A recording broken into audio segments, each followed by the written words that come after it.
Yes, og nu vil jeg begynde min kemiopgave. Super. Jeg har så valgt at snakke om grundstoffet N, eller nitrogen. Nitrogen har 7 protoner og 7 elektroner. Og for at se, hvor mange protoner et grundstof har, kan man så ved hjælp af atomnummeret, som vi kunne se her, var 7, finde ud af, hvor mange protoner et grundstof har. Vi vil også gerne, atommassen er så på 14,007, og jeg vil så forklare jer senere, hvordan man så finder en atommasse på et grundstof. Nitrogen har 7 elektroner, 2 i første skal og 5 i den yderste skal. Nitrogen ligger i den anden periode og i den 5. hovedgruppe. Kan vi se her.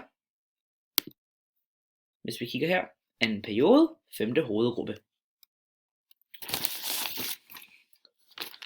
Nu vil jeg så gerne snakke om en reaktionsligning, som jeg selv har lavet. Som det kunne være med nitrogen. Det kunne så være 6 lithium, altså Li, og det er så solid, det vil sige et fast stof, plus N2, som er så nitrogen. Og jeg har så har jeg så fået det til Li3N, og det vil så sige lithium nitrat. Som I kan se, er den ikke afstemt endnu.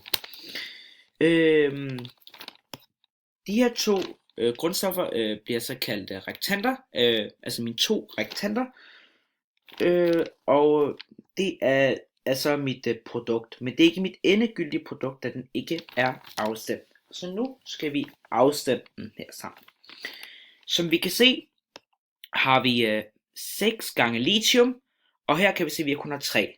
Og vi har 1 gange N, men vi skal have 2. Så tænker vi, hvordan kan vi så gøre, at den bliver, hvor der bliver lige på begge sider. Og så har jeg så regnet ud, at hvis vi putter et total bagpå,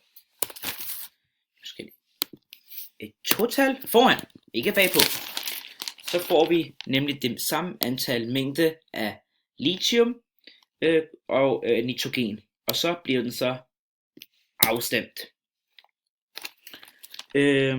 Så vi kan se, at ja, som sagt kan I se her, at det her er vores endegyldige resultat, og at vi kan se, at tilstandsformen bliver så til S, som er et fast stof. Det vil sige, at det bliver til en fast stof.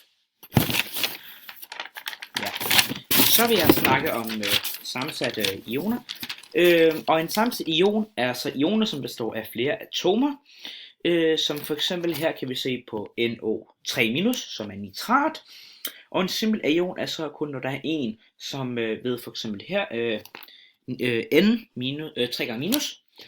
Og det hedder så 3 gange minus, fordi at den skal optage 3 elektroner for at ligne neon, da det er en ædelgas, og den prøver bare på at udfylde oktatreglen. Yes. Super, og så nu skal jeg til at tale om isotoper. Isotoper er en form af et grundstof, som har et antal neutroner i kernen end det mest normale, som er opgivet i den periodiske system. Som vi kan se her, at det her er en af de 16 isotoper, som der er i nitrogen,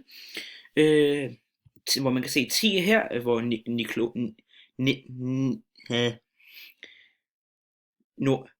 nukleonerne er, og under kan man se protonerne, og det kører bare hele vejen op til 26.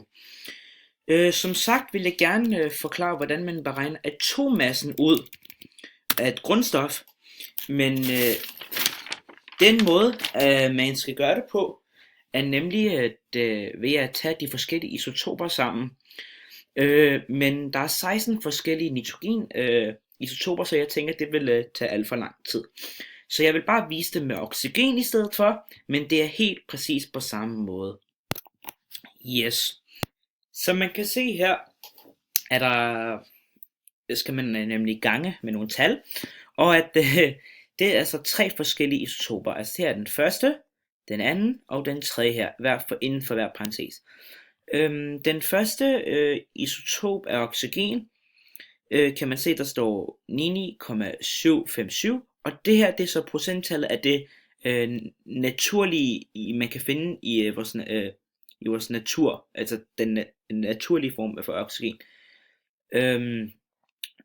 Det her så er den anden isotop, som er 0,038, og her har vi den sidste isotop, som er 0,205.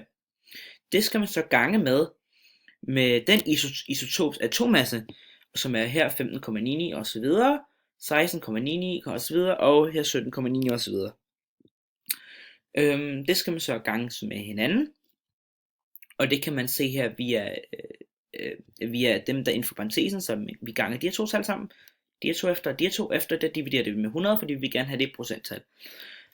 Og det her er det endnu, så det giver 15,999 og det er så også oxygens atommasse, som er faktisk 16. Så hvis man runder det op, giver det her 16. Det er så oxygens atommasse. Det kunne man som sagt også gøre med nitrogen, men det her er bare en lidt nemmere måde. Ja, så nu er jeg kommet til mit forsøg.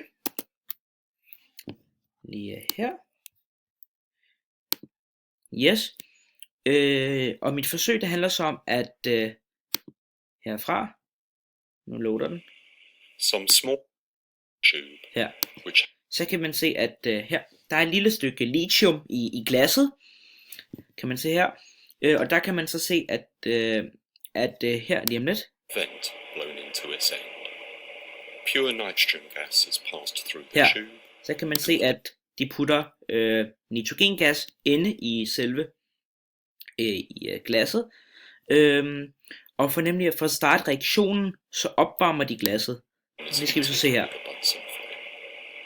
Der kan se, at de opvarmer glasset for at der bliver skabt en reaktion, og de så reagerer med hinanden. Og som sagt, da jeg forklarer om reaktionsligningen, det er så denne reaktionsligning for mit forsøg. Og det giver så lithiumnitrat. Jeg håber, at I har lært noget af mit forsøg. Det var så det. Tak skal I have.